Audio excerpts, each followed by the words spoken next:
कुटुंबात आपला पती आणि छोट्याशा बाळासोबत हिरा राहायची.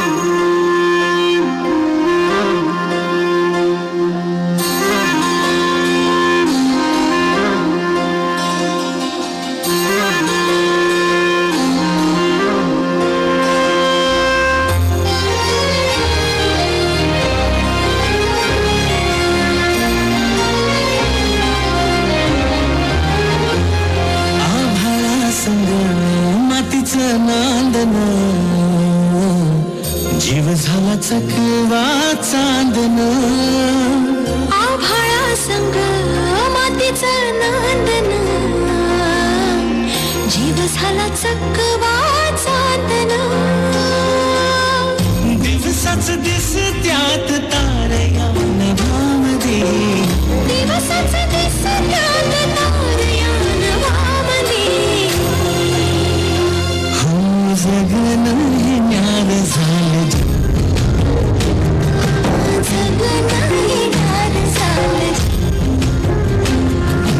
जगन हे न्यार झालं, जगन न्यार झालं. नेहमीप्रमाणे एके दिवशी हिरानं गोठ्यातून जनावरांचं दूध काढलं आणि आपल्या तान्ह्या बाळाला खेळवून पुन्हा त्याला घरी सोडून ती रायगडावर निघाली. तो दिवस होता कोजागिरी पौर्णिमेचा.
आणि बघता बघता संध्याकाळ झाली आणि गडाचे दरवाजे बंद झाले. माझं बाळ एकलं आहे घरला, या पदरपस येते तुमच्या पुढे.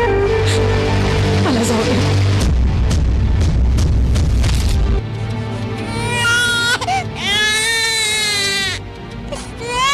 दमलेला जीव पुन्हा उमलून येई, कानी येते हाक जेव्हा आई आई आई.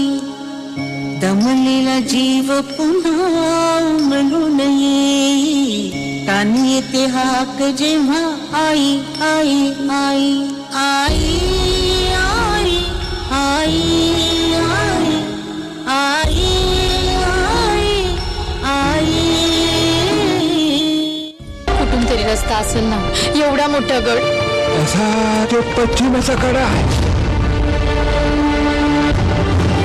तिथं ना तटबंदी ना बुरुज, कडा असा भडकतो उचका, तिथून फकस्त वारावर येतो आणि पाणी खाली नांदतो. माझं बाळ. आई भावाने राहील पाठीशी उभी. आई भवानीला समधीकडे पोचता येत नाही म्हणून तर तिनं आई बनवलं. पोटासाठी जरी रोज हिंडते पाऊल, कान घेते क्षण क्षण पिलांची चाहूल.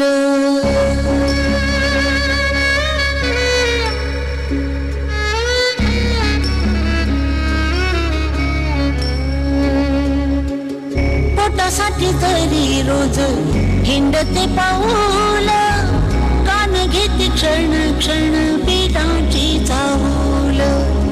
झोपेमध्ये सुद्धा, झोपेमध्ये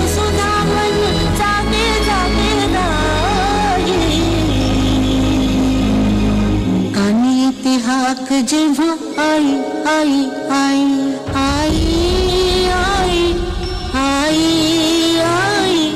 आई आई आई आई.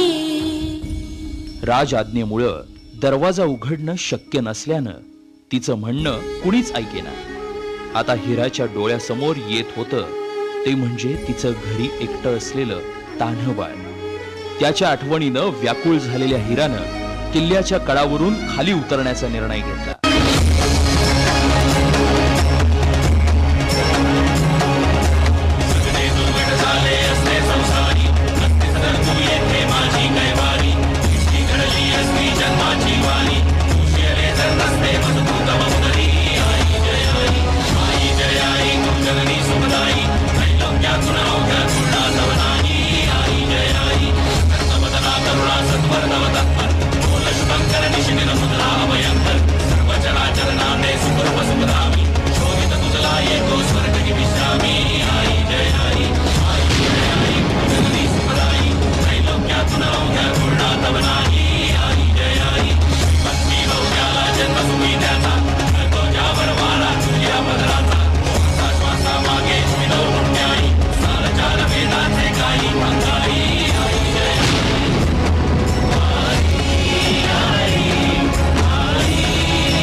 मोरया मोरया